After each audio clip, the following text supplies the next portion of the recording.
I know you may not have been candidates in the previous election, but you had a big role to play in what goes on.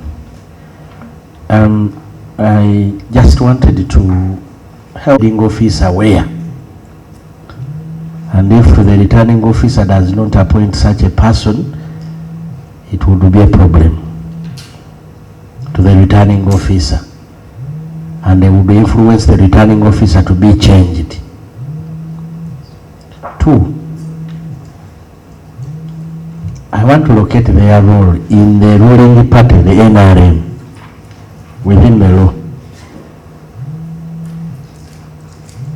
because they've been managing politics of the ruling party. Then 3,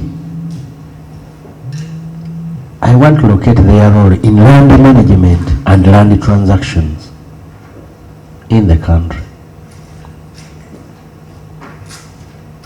When I heard from General Museveni, I heard him saying, please, asking them to protect the wananchi.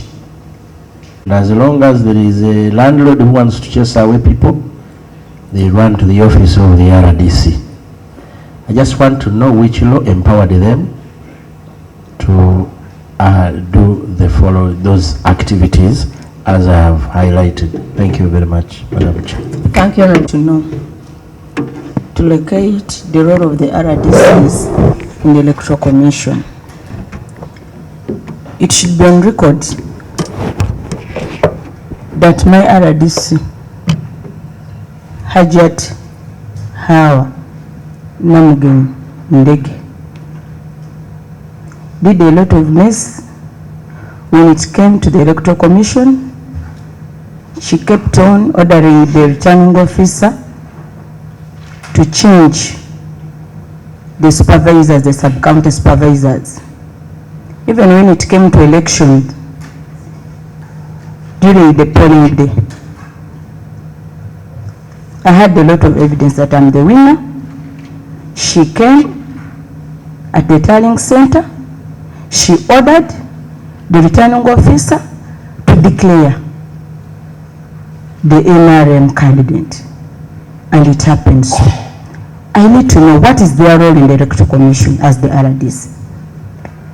Thank you, Honorable. That was in the whole country, and you need to update us about the role of the army in politics of this country and in the elections.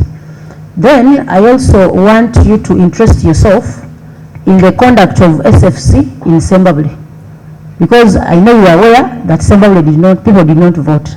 The army took over and managed the elections, and also the vehicle of the RDCs, number plates plucked off, being used in elections. So, Hajji, we cannot compromise governance. It is known that we are a democratic country. So we cannot look at a person who is in charge of security of a district, that is the RDC, being an active participant in causing insecurity in an area.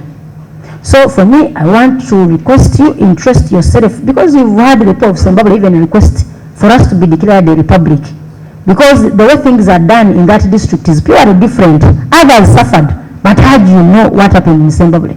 So kindly, we request you as a representative of the Office of the President to pick interest in the use of military, 100% militarization of the affairs of Zimbabwe and the conduct of your RDCs. We want to thank you. We are not making you partisan in elections, but your role as in the line of security, as the representative of the President and the people who deploys RDCs.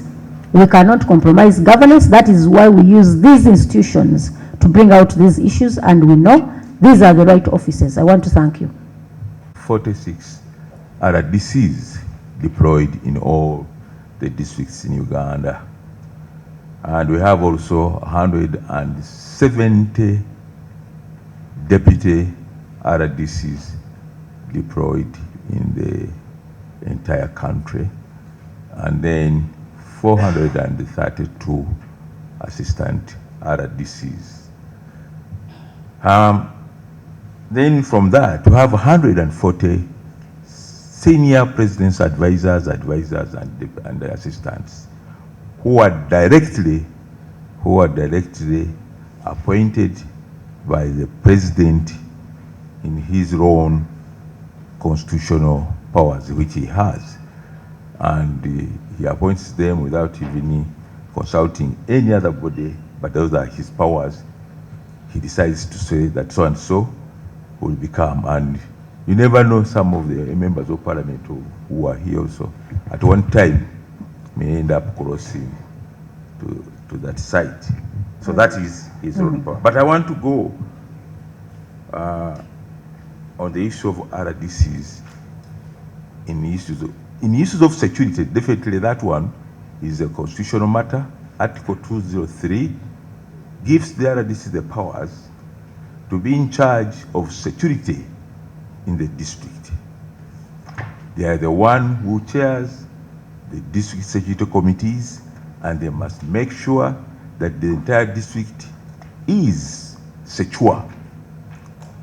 Now, when it comes to elections also, the RDC, his central role in the elections is to make sure that there is security for all participants, irrespective whether they are in opposition, whether they are in NRA. That one, the RDC must do it. Honorable Chair, I wouldn't say that all RDCs, the 146 whom I have, were lived up to the expectations. Some failed, and we know them, and we have invited them for meetings with them. For example, the RDC Kagai of Sembabule and deputy, we invited them. What happened in the district? Why did you lose control of the district?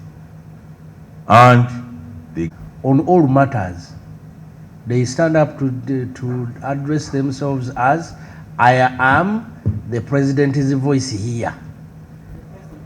The president has directed. Those are the language they use. Yeah, yes. When they are stealing people's land, that's how they say, I am from the office of the president. that one we wouldn't have brought.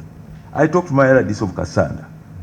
They rang me that there is a problem in Kassanda, that the one who is winning, they don't want to declare him. I said that, who was that one? They told me that Mr. Nsamba was winning with 200 votes. I told the RDC in my words that if Mr. Nsamba is winning, what is the problem? You tell the returning officer to declare the candidate who has won. And they declared him. They eventually went to court in Mwende, and the court even dismissed the case. So where I got information early, I intervened very early. Even in Rengo, I got some information that the RDC in Rengo was almost forcing the returning officer to declare another candidate who had not won. And I told the RDC of Rengo that, stop what you are doing. This is not your role. Leave the returning officer to do his work. So where we got information early, we prevailed on our RDCs. So I never got it from Buvuma, but my phone was 24 hours on, so that because I knew that I was the only person who could prevail on the RDCs. No any other person could prevail on them other than me. Hajji, RDC, my problem was the deputy RDC throughout the election. And those ones I cannot allow them. So me, where I got information early enough. Madam Chairperson, I don't want to talk about the Electoral Commission. Those are their issues. Those are their problems. Some of us, like me, in my own thing, I've always been saying that, why should not chief administrative officers be returning officers whom can be controlled centrally by the central government? Why appoint so and so that is the returning officer? Why don't you put the chief administrative officer to be the returning officer? I know those are my ideas. Those are not the ideas of the Electoral Commission. But I think, to me, it would be better if the chief administrative officer is mandated, because for him is accountable. Everybody can bring him to book. That, why did you do this? Now, as for RDCs, those ones who have misbehaved, I have already even interdicted some. I have interdicted an RDC of Chibuku called Cheyune. He went and he really mishandled the elections. I rang him, he refused to take heed. And after a week, I called him to headquarters and I interdicted him. He's on interdiction now. for having misbehaved. So for me,